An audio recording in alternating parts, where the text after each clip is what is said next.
2024ನೇ ಸಾಲಿನ smart India hackathon grand ಫಿನಾಲೆಯು December 11 ಮತ್ತು 12ರಂದು ಮಂಗಳೂರಿನ ಸಹ್ಯಾದ್ರಿ ಕಾಲೇಜ್ ಆಫ್ ಇಂಜಿನಿಯರಿಂಗ್ ಮತ್ತು ಮ್ಯಾನೇಜ್ಮೆಂಟ್ನಲ್ಲಿ ನಡೆಯಲಿದೆ ಎಂದು ಸಂಘಟಕರಾದ ಮಂಜಪ್ಪ ಸಾರಥಿ ಹೇಳಿದರು. ಈ ಕುರಿತು ನಗರದ ಪ್ರೆಸ್ ಕ್ಲಬ್ನಲ್ಲಿ ಸುದ್ದಿಗೋಷ್ಠಿಯಲ್ಲಿ ಮಾತನಾಡಿದ ಅವರು 2017ರಿಂದ ಶಿಕ್ಷಣ ಸಚಿವಾಲಯ ಮತ್ತು ಎಐಸಿಟಿಇ ಸ್ಮಾರ್ಟ್ ಇಂಡಿಯಾ ಹ್ಯಾಕಥಾನ್ ಆಯೋಜಿಸುತ್ತಾ ಬಂದಿದೆ. ಈ ಮೂಲಕ ವಿದ್ಯಾರ್ಥಿಗಳಲ್ಲಿ ನವೀನ ಚಿಂತನೆ, ಸಮಸ್ಯೆ ಬಗೆಹರಿಸುವ ಸಾಮರ್ಥ್ಯ, ಸಾಮಾಜಿಕ ಸವಾಲುಗಳನ್ನು ಎದುರಿಸುವ ಸಾಮರ್ಥ್ಯ ಬೆಳೆಸುತ್ತಿದೆ ಎಂದರು. ಸ್ಮಾರ್ಟ್ ಇಂಡಿಯಾ ಹ್ಯಾಕಥಾನ್ ಒಂದು ವಿಶಿಷ್ಟವಾದ ಪ್ರೋಗ್ರಾಮ್. ಆಲ್ ಇಂಡಿಯಾ ಲೆವೆಲ್ ಅಲ್ಲಿ ಹೈಯರ್ ಎಜುಕೇಶನ್ ಮಿನಿಸ್ಟ್ರಿ ಮತ್ತೆ all India council of technical education ಇವರ ಸಹಯೋಗದೊಂದಿಗೆ ಸುಮಾರು 13,000 ಟೆಕ್ನಿಕಲ್ ಇನ್ಸ್ಟಿಟ್ಯೂಷನ್ಸ್ ಏನಿದೆ ಅವರಿಗೆ ಸ್ಮಾರ್ಟ್ ಇಂಡಿಯಾ ಹ್ಯಾಕಥಾನ್ ನ ಕಾಂಪಿಟೇಷನ್ ಮಾಡಲಿಕ್ಕೆ ಇನ್ಸ್ಟಿಟ್ಯೂಷನ್ ಲೆವೆಲ್ ಅಲ್ಲಿ ನಾವು ಪ್ರೋಗ್ರಾಮ್ ಹಮ್ಮಿಕೊಂಡಿರುತ್ತೆ ಭಾರತ ಗಣ ಸರ್ಕಾರ. ಇದರಲ್ಲಿ ಫಸ್ಟ್ ಫೇಸ್ ಅಲ್ಲಿ ಸೆಲೆಕ್ಟ್ ಆದಂತ ಪ್ರಾಜೆಕ್ಟ್ಗಳು ಯಾವ ತರ ಬರುತ್ತಪ್ಪ ಅಂತಂದ್ರೆ, ಗವರ್ಮೆಂಟ್ ಆಫ್ ಇಂಡಿಯಾದಿಂದ ಒಂದು ಪ್ರೋಗ್ರಾಮ್ ನ ಆಯೋಜಿಸ್ತಾರೆ. ಡಿಫರೆಂಟ್ ಮಿನಿಸ್ಟ್ರಿಗಳಿಂದ, NGOಗಳಿಂದ ಮತ್ತು ಬೇರೆ ಬೇರೆ ಸ್ಟೇಕ್ ಹೋಲ್ಡರ್ಸ್ ಇಂದ ಪ್ರಾಬ್ಲಮ್ ಸ್ಟೇಟ್ಮೆಂಟ್ಗಳನ್ನ ಕಲೆಕ್ಟ್ ಮಾಡ್ತಾರೆ.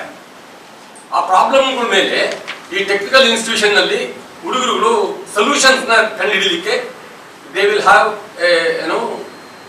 ಐಡಿಯೇಷನ್ ಹ್ಯಾಕಥಾನ್ಸ್ ಅಂತ ಇನ್ಸ್ಟಿಟ್ಯೂಷನ್ ಲೆವೆಲ್ ಅಲ್ಲಿ ಫಸ್ಟ್ ಮಾಡ್ತಾರೆ.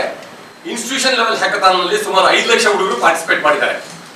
ಸುಮಾರು 450 ಪ್ರಾಬ್ಲಮ್ ಸ್ಟೇಟ್ಮೆಂಟ್ಗಳನ್ನ ದೇಶದಾದ್ಯಂತ ಕೊಟ್ಟಿರುವಂತಹ ಮಿನಿಸ್ಟ್ರಿಯಿಂದ, ಎಜುಕೇಶನ್ ಇನ್ಸ್ಟಿಟ್ಯೂಷನ್ಗಳಿಂದ, ಇಂಡಸ್ಟ್ರಿಗಳಿಂದ ಮತ್ತು NGOಗಳಿಂದ ಕಲೆಕ್ಟ್ ಮಾಡಿದಂತ ಈ ಪ್ರಾಬ್ಲಮ್ ಸ್ಟೇಟ್ಮೆಂಟ್ಗಳಿಗೆ ವರ್ಕ್ ಮಾಡಿ ಕಡೆಗೆ ಸೆಲೆಕ್ಷನ್ ಆಗಿರುವಂತಹ ಇವನ್ನ ಪ್ರಾಬ್ಲಮ್ಗಳನ್ನ 51 ವಿವಿಧ ಇನ್ಸ್ಟಿಟ್ಯೂಷನ್ಗಳು ಭಾರತದಾದ್ಯಂತ 51 ಇನ್ಸ್ಟಿಟ್ಯೂಷನ್ಗಳನ್ನ ನೋಡಲ್ ಸೆಂಟರ್ಗಳಾಗಿ ಸೆಲೆಕ್ಟ್ ಮಾಡಿ, ಅದರಲ್ಲಿ ಮಂಗಳೂರಲ್ಲಿ 2 ಸೆಂಟರ್ ಸೆಲೆಕ್ಟ್ ಮಾಡಿದ್ದಾರೆ. ಒಂದು NITK ಸುರತ್ಕಲ್ಲು ಮತ್ತೆ Sahyadri college of engineering and management. ಈ Sahyadri college of engineering and management ಅಲ್ಲಿ 11 ಮತ್ತು 12ರಂದು ಸುಮಾರು 5 ಪ್ರಾಬ್ಲಮ್ ಸ್ಟೇಟ್ಮೆಂಟ್ಗಳು ಇನ್ಫಾರ್ಮೇಶನ್ ಟೆಕ್ನಾಲಜಿ ಗವರ್ಮೆಂಟ್ ಆಫ್ ಇಂಡಿಯಾದ್ದು ಪ್ರಾಬ್ಲಮ್ ಸ್ಟೇಟ್ಮೆಂಟ್ಸ್ ಏನಿದೆ ಅದರ ಮೇಲೆ ವರ್ಕ್ ಮಾಡಿದಂತ ಸುಮಾರು 180 ವಿದ್ಯಾರ್ಥಿಗಳು ದೇಶದ ಡೆಲ್ಲಿಯಿಂದ ಹಿಡಿದು ಕನ್ಯಾಕುಮಾರಿವರೆಗೆ. ಅದೊಂಥರ ಅವತ್ತು ನೀವು ಯು ಕ್ಯಾನ್ ಸಿ ಅದು ಮಿನಿಯೇಚರ್ ಇಂಡಿಯಾ ಆಗಿರುತ್ತೆ ಅವತ್ತು ಕ್ಯಾಂಪಸ್. ಆ ವಿದ್ಯಾರ್ಥಿಗಳು ಬಂದು ಹ್ಯಾಕಥಾನ್ ಅಲ್ಲಿ ಸುಮಾರು 36 ಗಂಟೆ ಕಂಟಿನ್ಯೂಸ್ಲಿ ಆ ಪ್ರಾಬ್ಲಮ್ ಮೇಲೆ ಕೆಲಸ ವರ್ಕ್ ಮಾಡಿ, ಕೋಡಿಂಗ್ ಇಂದ ಹಿಡಿದು ಪ್ರಾಡಕ್ಟ್ ಡೆವಲಪ್ಮೆಂಟ್ ವರೆಗೂ ಮಾಡಿ ಆ ಪ್ರಾಬ್ಲಮ್ ಸ್ಟೇಟ್ಮೆಂಟ್ಗೆ ಸೊಲ್ಯೂಷನ್ ನ ಕಂಡುಹಿಡಿಯಲಿಕ್ಕೆ ಪ್ರಯತ್ನ ಮಾಡ್ತಾರೆ. ಇಂಥ ಒಂದು ಪ್ರಯೋಗಕ್ಕೆ ಸಹ್ಯಾದ್ರಿ ಕಾಲೇಜನ್ನ ಸೆಲೆಕ್ಟ್ ಮಾಡಿರೋದು ನಮಗೆಲ್ಲ ಹೆಮ್ಮೆ ಅನ್ಸುತ್ತೆ. ಡಿಸೆಂಬರ್ 11ರಂದು ಬೆಳಿಗ್ಗೆ 8 ಗಂಟೆಗೆ ಕಾರ್ಯಕ್ರಮದ ಉದ್ಘಾಟನೆ ನಡೆಯಲಿದೆ. ಉದ್ಘಾಟನಾ ಕಾರ್ಯಕ್ರಮದಲ್ಲಿ ಪದ್ಮಶ್ರೀ ಮತ್ತು ಪದ್ಮಭೂಷಣ ಪ್ರಶಸ್ತಿ ಪುರಸ್ಕೃತ ಖ್ಯಾತ ಭಾರತೀಯ ಏರೋಸ್ಪೇಸ್ ವಿಜ್ಞಾನಿ doctor BN Suresh, Sahyadri college of engineering ಮತ್ತು ಮ್ಯಾನೇಜ್ಮೆಂಟ್ನ ಅಧ್ಯಕ್ಷ ಮಂಜುನಾಥ ಭಂಡಾರಿ ಮತ್ತಿತರರು ಭಾಗವಹಿಸಲಿದ್ದಾರೆ ಎಂದು ಮಾಹಿತಿ ನೀಡಿದರು. Individual prizes defined for each problem statement across each institute. So, as sir mentioned, there are approximately 51 institutes which are centers which are holding this event right now, and there will be prize money defined for each problem statement across each institute. That gives a significant impetus to the students and the participants to put forward their ideas, put forward their efforts towards solving these problems, using the knowledge, using the learnings that they acquire across institutions.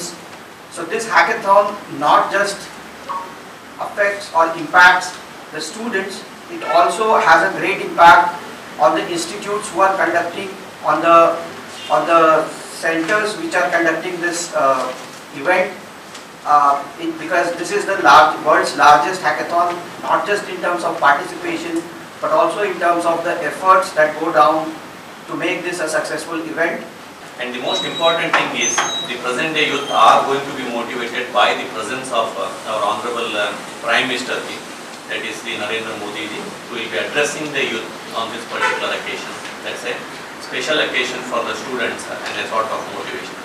So this is like a festival that's happening on the campus, and initiative taken by our director and also supported by our chairman and all the deans, the heads of the department, faculty members and the supporting staff all together with the support from the AICT mentors also. We also had a meeting and they also been giving us the suggestion. And to highlight one important thing is we have been doing the propagation of this particular SIHM through social media, and it has been recognized at the national level that Sahyadri College of Engineering and Management is doing the best of propaganda on the social media to promote the present day youth with regards to the solutions that they will be providing, which is scheduled on 11th and 12th of December 2024. So at 8 AM there is going to be an inauguration formally, as already stated by our director, Dr. Manjappa sir. A renowned scientist from ISRO, Dr. B.N. Suresh will be inaugurating it. And at 9 o'clock the inauguration is going to be done at the national level by the Union Minister and AICT Chairman also will be present on this particular occasion, Dr. P.G. Sitaram. So I invite all of you on this particular occasion to witness this mammoth festival or the event that's going to be taking. ಸುದ್ದಿಗೋಷ್ಠಿಯಲ್ಲಿ ಎಐಸಿಟಿಇಯ ಶ್ಯಾಮಲ್ ಕಿಶೋರ್, ಸಹ್ಯಾದ್ರಿ ಕಾಲೇಜಿನ ಪ್ರಾಂಶುಪಾಲರಾದ doctor S S Injaganeri, ಉಪಪ್ರಾಂಶುಪಾಲ Sudhir Shetty, Ajith B S ಮತ್ತಿತರ ಗಣ್ಯರು ಉಪಸ್ಥಿತರಿದ್ದರು. ಶರತ್ ಸಾಲ್ಯನ್, ವಿ4 news, Mangaluru.